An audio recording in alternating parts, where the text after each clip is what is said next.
Сайн байцгаана үзэгчдээ. Дэлхийн дахин тойм хөтөлбөрийн энэ удаагийн дугаараар бид Өмнөд хөрш бүгд найрамдах хятад улсын эдийн засаг мөн хятадын засгийн газраас COVID-19 цар тахлын эсрэг баримталж байгаа бодлого гэсэн сэдвийг онцолж байна. Энэ сэдвээр ярилцахаар бид хятад судлаач Сумьяг студид аваад байна. Танд энэ өдрийн мэнд хүргэе. Танд бас энэ өдрийн мэнд хүргэе. За хятад улсын хувьд бол COVID-19 цар тахлын халдварыг тэглэх ийм бодлого баримталж байна.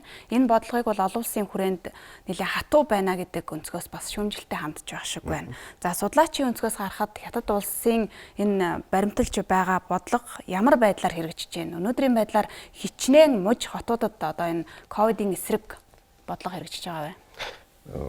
Хятад улсын бараг 45, 46 хотоор ийм хэсэгчилсэн болов бүрэн байдлаар карантины арга хэмжээ авагдчихэв. Тэг яг нөгөө бүгд найрамдах хятад улс өөрөө энэ нөгөө тэг өвчнгүй байх тэр зорилтыг бол ингээд тавьсан тэр зорилтоо биелүүлэхээр орон нутгийн удирдлагууд бас үйл ажиллагаа явуулж байна гэж харж байгаа. Тэгээд бүхий л сая ингээд карантин орсон хотууд бол бүх төрлийн шинжилгээ авч байна. Мөн хөлөөрөө хорж байна, тийм. Тэгээд эдгээр зүйлүүд бол бас гадны барууны болоо бусад улсуудын шүүмжлэлийг бол дагуулж байгаа боловч хятад улсын дотоодын өөрсдийн хэрэгцээний үүднээс их тэрбум баруун хүнтэй улсын үүднээс бол энэ бас хэрэгжүүлж байгаа хамгийн бас чухал арга хэмжээ юм болов гэж бас харж байгаа. Сүүлийн тоогоор бол нэг багцаагаар 300 гаруй сая хүнд нөлөөлж байна. Тэгээд хамгийн том хот, хамгийн нөлөө бүхий хотууд болох Шанхай, Гуандун, Гуанчжоу, Бээжин гэх мэт хотуудад бол нэлээд хөл хориг бол нэлээд чангатгаж явуулж байна. Тэндээс бол хамгийн их олонний анхаарал татаад байгаа хот бол Шанхай байгаа. Тэгээд Шанхай бол 25 сая хүнтэй. Гэтэ зүүн эргийн хамгийн том бомб хот байгаа.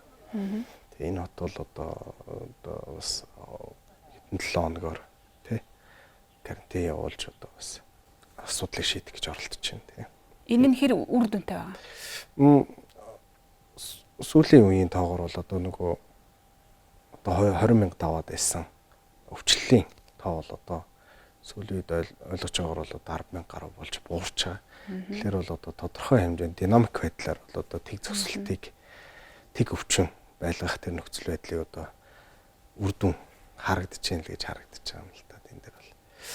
Яг хөө мэдээж шүүмжлэлүүд байгаа туршлагагүй гэдэг юм уу эсвэл тэрхийх хүч хэрэгэлсэн байдлаар ч юм уу асуудлыг шийдэж байгаа гэдэг онцлог бол байгаа. Гэхдээ нөгөө талаар бол ийм том хотод өвчин хэмжээр дэлгэрүүл бас хэмжээний бас эдийн засгийн хохирлол эрүүл мэндийн хохирлууд гарах учраас тэрэнд урьдчилан сэргийлсэн байдлаар л хийж ийн л гэж харж байгаа. Эдийн засгийн хор хохирлын тооцооллыг олон улсын эдийн засгчид яаж урьдчилан таамаглаж харж байна? Тэг яг олон улсын судлаачдын мэдээллээр бол 50-60 тэрбум Америк долларын хохирол бас авч байна. Мөн юу гэдэг цаг хугацаа эдийн засгийн хохирлууд бас байна. 50-60 гэдэг нь сардаа гэж тооцсон зөв үү? Тийм би тэгж ойлгосон. Цаашдаа бол өшөө нэмэгдэх бас болцоотой байна. Энэ 5 сарын 1 гэхэд бол юу яаж байгаа? Хөтөлбөрийн баяр болж байна. Тэгээд 5 сарын 1-ээс өмнө бас өвчнийг тоог бууруулах динамик тэг зогсолтыг тэг өвчний байдлыг бий болгохоор бас хэдийн орон нутгийн удирдлагууд бол их хэмжээгээр ажиллаж байна гэж харж байна. За хамгийн их олон улсын хэвлэлүүдээр анхаарал татаад байгаа Шанхай хот. Өөрөө бол хятадын санхүүгийн гол төвүүдийн нэг. Тэгээд олон улсын худалдааны бас гол бомбуудын нэг ийм хот шүү дээ, тийм ээ. Энэ онцлогоосоо шалтгаалаад энэ хатуу хөл хорионы улмаас хятадын эдийн засагт мөн цаашлаад олон улсын худалдаа эдийн засгийн харилцаанд хэрхэн нөлөө үзүүлэх юм төлөвтэй байгаа. Яг нөгөө хятадын эдийн засгийн бол 5-1 орчим, 20 орчим хувийг бүрдүүлдэг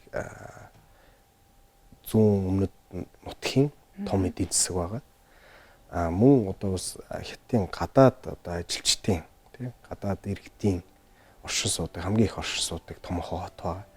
Тэр утгаараа бол нөгөө дэлхийд даяар нөлөөлөл нь одоо айгүй мэдээлэлтэй одоо тийм.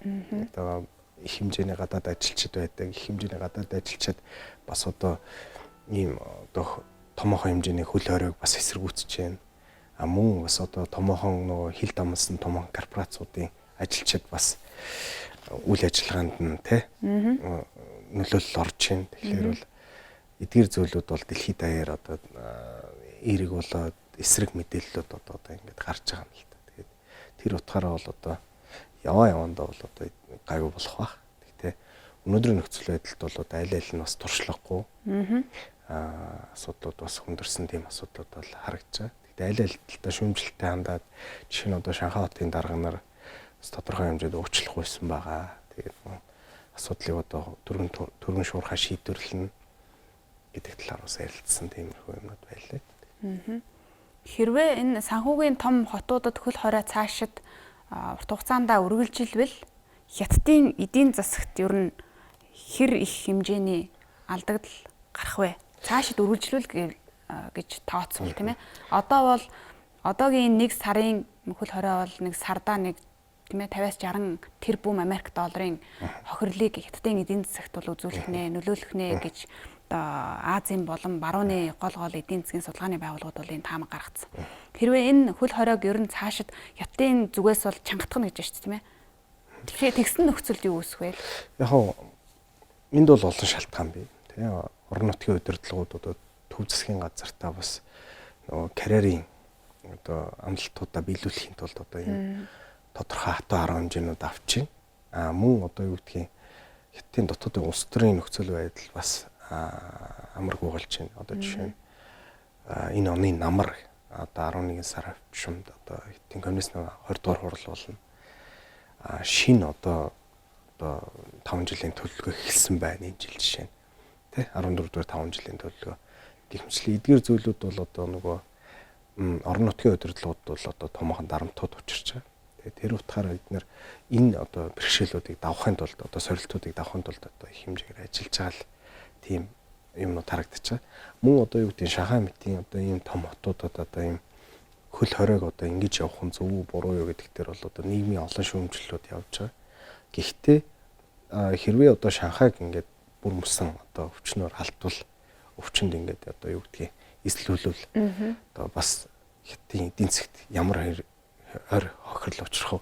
Харин хэсэгчлэн одоо юу гэдгийг хөл хоройг явуулж одоо зарим одоо ажилтнууд одоо чөлөөт бүсүүдийг хаалттай байдлаар ажилуулах тий бомтын үйл ажиллагааг хагас болон одоо бүтнээр одоо ажилуулахад тий тэр болцоог хангаж чадвал эдийн засаг нөлөөлөл нь өөрөө бас одоо хязгаарлах хэмжээнд бол бас болцоотой гэж харж байна. Хятадын бас нэг өөр нэг онцлог юм харагдаж байгаа нь яг хаа ер нь бол одоо 2020 оноос хойш хятад ингэ суралцлаа шүү дээ. Одоо ковидын нөхцөл байдалд. Тэгээд өөрөө дэлхийд даяарх одоо хамгийн том одоо бараа бүтээгдэхүүн үйлдвэрлэгч улс байгаа гэдэг. Тэгээд ийм аж үйлдвэрийн бүс чөлөөт бүсүүдэд одоо хэрхэн ажиллах талаар ер нь бол суралцсан байгаа харагддаг. Тэгээд дэлхийд даяар нөлөөлж байгааг бол бас нөлөөлж байгаа. Гэхдээ хятад одоо нэг арга олвол одоо энэ дээр бол одоо ямар нэг асуудал бол цаашаа явна гэж байна. Ер нь бол одоо та бодоод үзвэл 2020 онд мэдээж одоо эдийн засаг бол нэлээд муу байлаа. Гэхдээ хятад эдийн засаг 2.3 өссөн шүү дээ.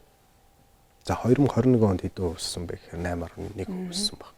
Энэ жил бол одоо нөгөө Ликачан төрийн зөвлөлийн ерөнхий сайд хоёр урлын үеэр хэлэхдээ бол одоо 5.5 орчим өснө гэдэг. Хамгийн модест, хамгийн даруухан байдлаар одоо эдийн засгийн өсөлтөө тодорхойлсон. Тэгээ энэ утгаараа харуул энэ жил бас боломжийн хэмжээнд бол одоо үйлдвэрлэл одоо эдийн засгийн нөхцөл байдал бол гайгүй явна гэж харж байгаа. Дэлхийд дээр нөлөөлөх асуудал бол нөгөө тээвэр логистикийн асуудал байна уу? Бараа бүтээгдэхүүн үйлдвэрлэлийн асуудал дээр бол одоо бас тодорхой хэмжээнд эффект үзүүлнэ. Гэхдээ контролдох гэдэг юм одоо юу гэдэг хязгаарлах одоо хэмжээнд бол одоо нөлөөллийг багасгах тийм болцоотой л гэж харж байна. Шанхай хотын эрх баригчид дөнгөж өчтөрхөн мэдгдсэн байна л да.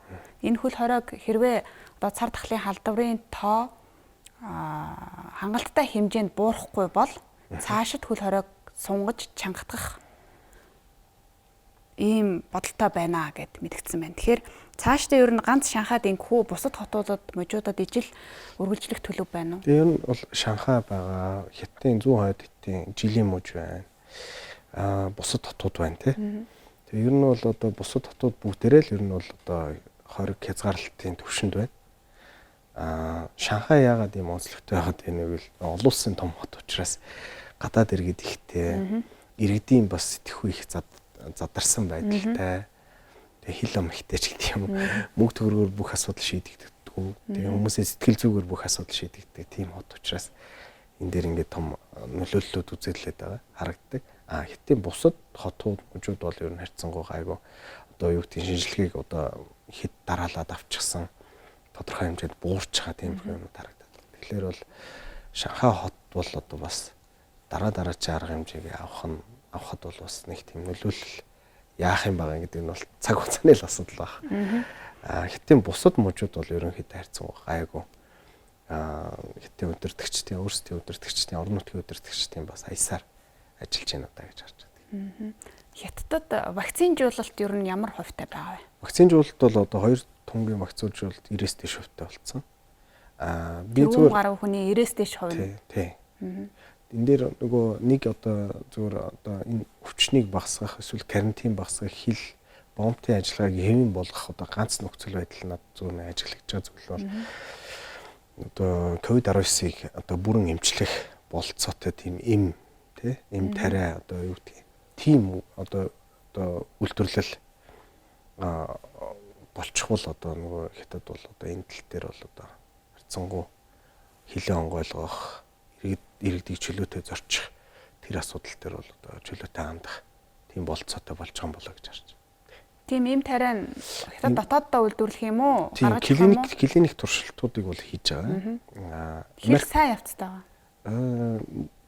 Нэгдүгээр төвшин дээр явж байгаа гэж би ойлгосон. Америкт ч гэсэн бас одоо судалгааны доморх юмнууд явж байгаа. Тэгэхээр нөгөө нэг дэлхийд дээр нөгөө сүрьеэг бас эмчлэх технологиг бий болгосноор томоохон хэмжээний нөгөө дэвшил гарч илаа шүү дээ тий. Яг тэрэн шиг одоо COVID-19-ыг эмчлэхийг бий болгосноор одоо Хятадын иргэдийг зорчих одоо Хятад дотор бас их хэмжээний хөл хорой үүсэхгүй байх тийм нөхцлүүд бол цаашаа дараадаа явна л гэж харж байна. Энэ бол яг нь ер нь бол дэлхий бол маш урттай хөдөлмөрлөж байна. Одоо юу гэдгийг эрүүл мэндийн салбарт. Тэгэхээр одоо энэ оны сүүл эх оны ихээр ер нь бол бас асуудал шийдэгдэх болов гэж харж байна. За Хятадын энэ авч хэрэгжүүлж байгаа хөл хорой Хятадын дотоодын инфляц мөн дэлхийн одоо улс орнуудад үүсэж байгаа энэ үнийн өсөлтөнд ер нь яаж нөлөөлөх төлөвтэй байна? Ер нь бол одоо дэлхийд даяар бол асар их нөлөөлж байна. Одоо инфляцид. Хятадын хямд барааг одоо дэлхийд даяар захиалсан байна. 2021 он жишээ нь одоо дэлхийд даяар ингээд асар их мөнгө хэвлэлсэн. Америк хүртэл одоо бараг дотоодын нийт бүтээгдэхүүнийхээ 30% тэнцэх хэмжээний мөнгө хэвлэлсэн байна. Тэгээд тэр нэг бол одоо юу гэдгийг хөрөнгөний зах зээл рүү орж байгаа. Нэг бол одоо Хятадын хямд бараа болж байгаа. Тэгээ энэ ч гэсэн нөгөө Монголд ч бас тийм байгаа. Тэгэхээр яг тэр талаас харуул Хятад хэр их үйлдвэрлэж чадна. Тэр хэмжээгээр бас одоо бараа бүтээгдэхүүн нийлүүлэгдэнэ. Нийлүүлж чадахгүй бол тэр хэмжээгээр бас инфляц бас хөрөгдөж байгаа. Тийм харагч. Зөвхөн одоо юу гэдэг Хятадын юу одоо асуудал бол биш. Энэ бол нөгөө дэлхийд даяарх улсуудын өөрсдийнх нь нөгөө эдийн засгаа аврах тэр бодлогоодын нөлөөллүүд явж байгаа гэж харж байна. Мөнгө хэвлэж гин гэсэн үг шүү дээ, тийм. Хэрэглээг дэмжих, орлогыг нэмэгдүүлэх тийм зорилгоор. За тэгвэл энэ хөл хорионоос үүдэлтэй энэ сөрөг нөлөөллийг тийм ээ богино хугацаанд урт хугацаанд арилгахын тулд Хятадын засгийн газар Төв банкнаас ямар арга хэмжээ авч?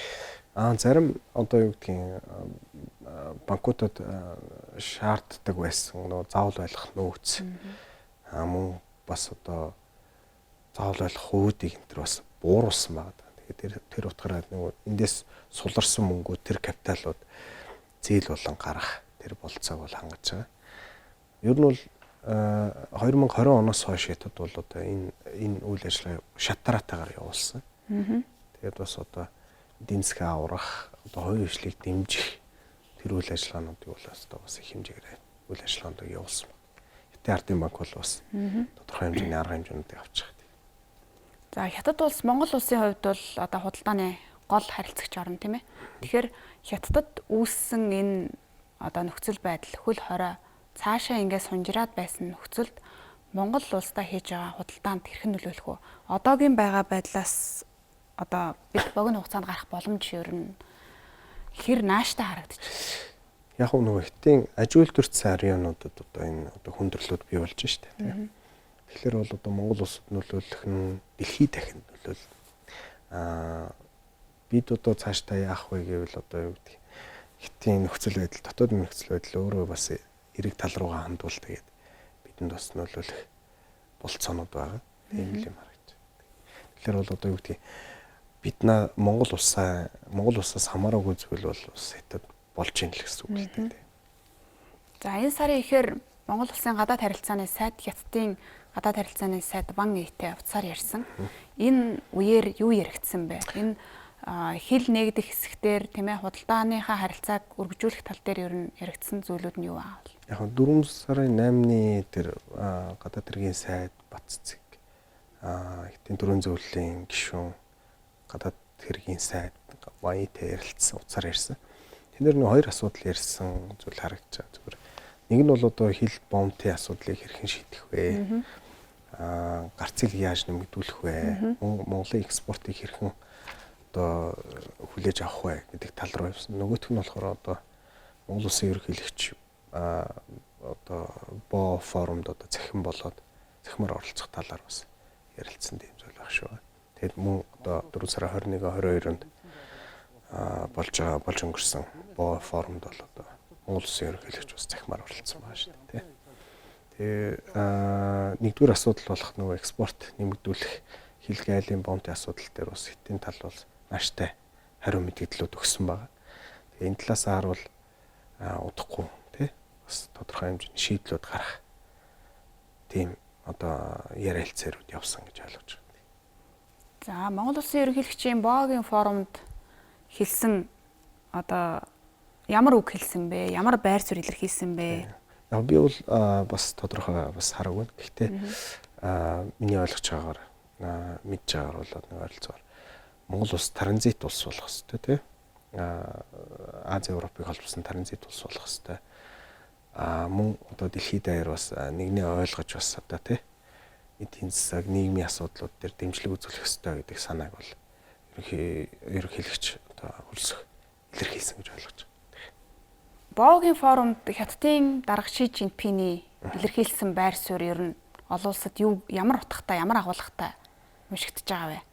Одоо Хятадын эдийн засаг, дэлхийн эдийн засагтай холбож хэлсэн байр суурь байсан. За мөн олон улсын харилцааны талаар тийм ээ.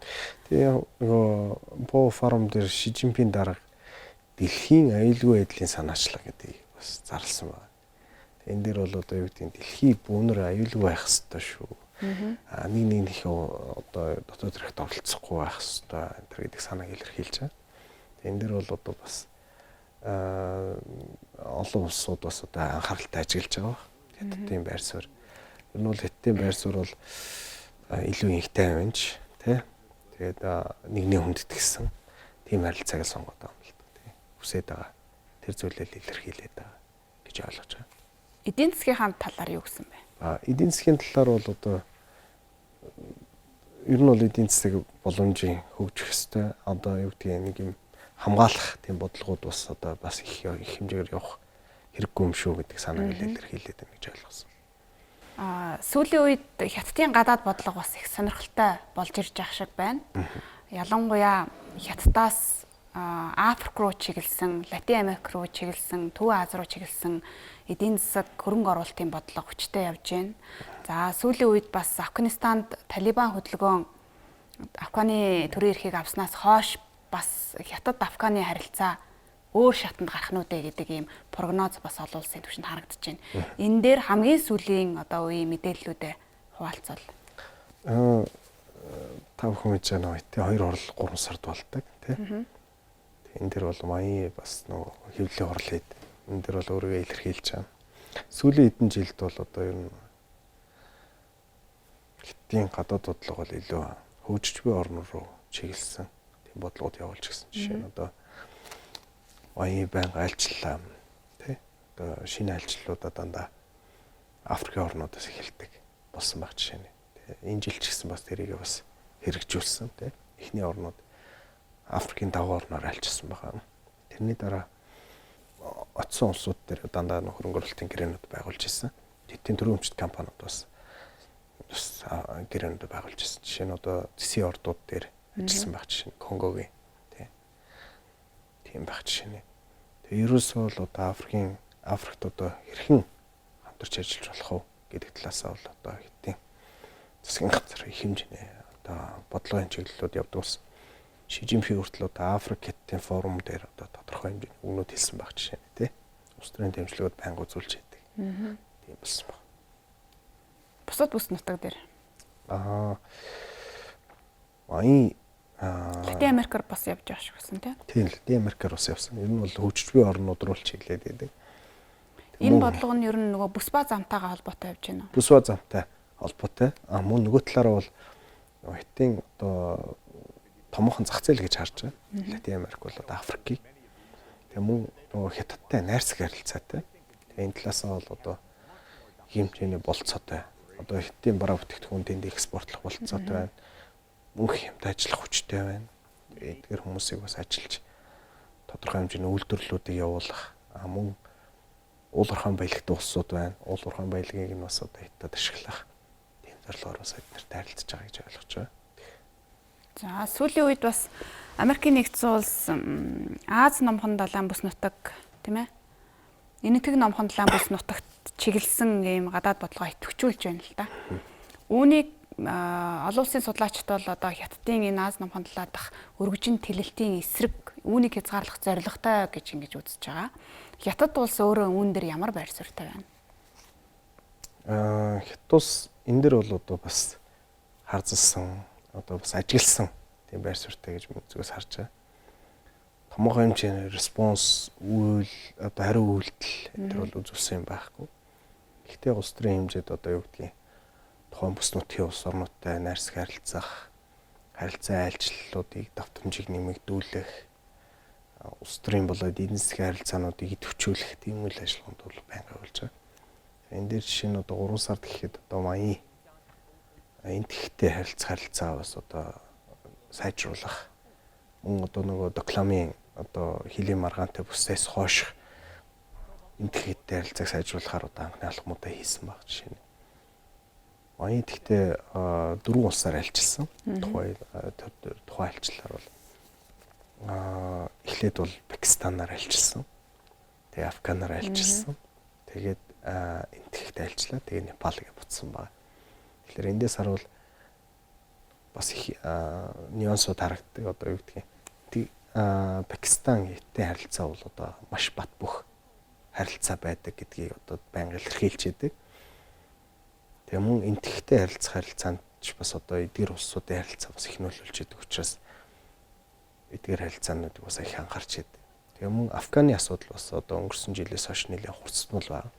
Тэгээ энэ дэр бол одоо хятадын засгийн газар асуудал хүндрэх үе гэдэг талаас бас нэлээд ажиллаж байгаа харагддаг. Мөн Талибаны одоо засгийн газартай бас одоо маш найрамдалтай харилцаж байгаа. Тэгээд эдгээр асуудлууд дээр бас одоо хамтын ажиллагааг өрнүүлж байгаа юмнууд байдаг. Хичнээн хэмжээний тусламж үзүүлэх амласан бай Талибанд. Талибан өнгөрсөн жилээс хойш бол одоо хэд хэдэн цуваа явуулсан байгаа хүмүүлийн цуваанууд.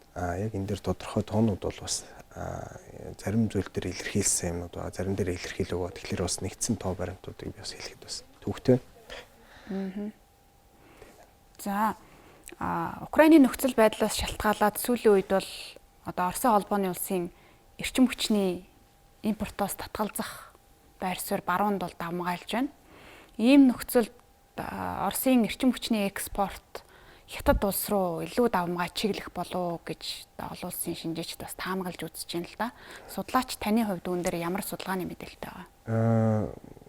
Би бас одоо Хятадын ингээлийн том мэдээллүүдийг харсан. Энэ ихний 3 сарын. Тэн дээр одоо кокс чихны үрс импортлж байгаа орнуудын жагсаалтуудыг харлаа. Тэн дээр бол одоо Оросын холбооны улс одоо энэ жилийн эхний 3 сарын хувьд бол тэргүүлж байгаа. Зөвхөн одоо коксч нүүрсэн дээр. Тэгэхээр нүүрсэн дээр одоо ийм байгаа тохиолдолд бол одоо өөр одоо нефтийн болоод байгалийн одоо нийлүүлэлт дээр бол одоо нэлээд өндөр хувьд байгаа гэж бол ажиглаж байгаа. Тэгэхээр энэ дээр бол Хятадтай харилцаан дээр бол одоо бас их Оросын зүгээс бол нэлээд анхаарал тавьж байгаа тийм байна. Бараг одоо та бүхэн мэдж байгаа бол одоо баруун болоод бусад орны хоригууд нийлээд бараг 8000 орчим хориг санкц энэ 2 сараас хойш Оросын албаны улсад тавигдсан байна. Тэгэхээр энэ бол бас асар их хэмжээний нөлөөлөл явж байгаа. Хятадын хувьд ч гэсэн бас тэгээ эдгээр санкцуудыг дагахгүй байх асуудлууд бол нэлээд хүндрэлтэй байна. Тэгэхээр энэ дээр бол одоо цаашдын яриа хэлцээрүүд явж байгаа. Олон улсын талбарт Хятадын яг энэ Украинтай холбогдуулж Орос төр ямар байр суурьтай байгаа? Украин бол одоо бүрэн тусгаар улс. Бүрэн тусгаар улс. Бүрэн тусгаар улсад халтах нь өөрөө бас асуудал гэдэг талаас байр суурь илэрхийлж байгаа Хятадын зүгээс. Оростой бол одоо бүхий л харилцаагаа хөгжүүлэх болцоотой гэдгээ бол одоо Хятадын удирдагчид илэрхийлдэг. Харилцаач бас одоо иж бүрийн стратегийн түвшлийн харилцаатай.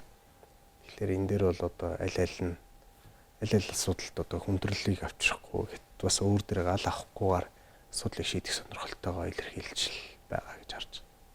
Тэр эрчим хүчний хамтын ажиллагаан дээр Орос Хятад хоёр хоорондоо тэр төлбөр тооцоо хийх механизм бүрдүүлэх боломжтой юу? Энэ дээр бол одоо Оросын зүгээс ч гэсэн санаачлага гарч байгаа, Хятадын зүгээс ч гэсэн SIPS центр гэдэг Хятадын банк орнодын төлбөр тооцооны системдээ бас Оросыг ураад Оросын байгууллагуудыг бас институцуудыг оруулж байгаа тийм нь одоо мөн энэ дээр бас энтхэг бас одоо Хятадын системийг ашиглаж бас Оростой харилцаагаа бас явуулах энэ төр тийм санаачлагууд одоо 3 улсын дунд энэ төр явж байгаа тийм харагдаж байгаа. Тэгэхээр бол цаашдаа бас одоо асуудлууд бас ярилцлагын төвшөнд явж байгаа гэж харж байна. Энэ схемд энэ 3 улс орчхоор Оросын эдийн засагт тэр үр ашигтай болж ирэх үү? Нөгөө хоригт энэ 3 нөгөө 2 улс нь орчих тийм эрсдэл бий юу? Ер нь бол одоо нэлийн хүндрэлүүд бол бий. Гэхдээ Хятадын зүгээс ч гэсэн одоо бас одоо юу гэдэг яг олон улсын томоохон одоо хоригийг Оросд тавьсан хоригт бол одоо бас дагаж биелүүлэхээ одоо зарим оронд илэрхийлсэн баг. Жишээ нь Европын холбоотой харилцагтай, Америктэй харилцагтай хэрхэн одоо асуудлыг шийдэх үү гэдэг дээр бас одоо өөрсдийн зүгээс харж байгаа юм байна мөлий. Мөн одоо зөвхөн Орос Хятадд үйлчлэх тийм системийг бас үүсгэх тий тэр тал руу бас ажиллаж байгаа гэж бас харж байгаа. Тэгээд нөгөө түрүүний дурдсан SIPS тий олон улсын төлбөр тооцооны систем дээр өөр өөрсдийн валютаараа одоо гүйлгээ хийх мөн өөр өөрсдийн системүүдээр ажиллах хоорондоо холбох энэ төр тийм ажиллагаанд явж байна. Бидний урилгыг хүлээн авч сонирхолтой яриа өрнүүлсэн зочин танд баярлалаа. Баярлалаа. Үзэгчдээ дэлхийд дахин том хөтөлбөрийн энэ удаагийн дугаараар бид бүгд найрамдах Хятад улсын эдийн засгийн байдал мөн COVID-19 цар тахлын эсрэг баримталж байгаа бодлоготой холбоотой сэдвийг онцоллоо. Энэ сэдвээр бид Хятад судлаач Сумьяг студидтэй урьж ярилцлаа. Бидний хөтөлбөрийг сонгуузж байгаа үзэгчид та бүхэндээ баярлалаа.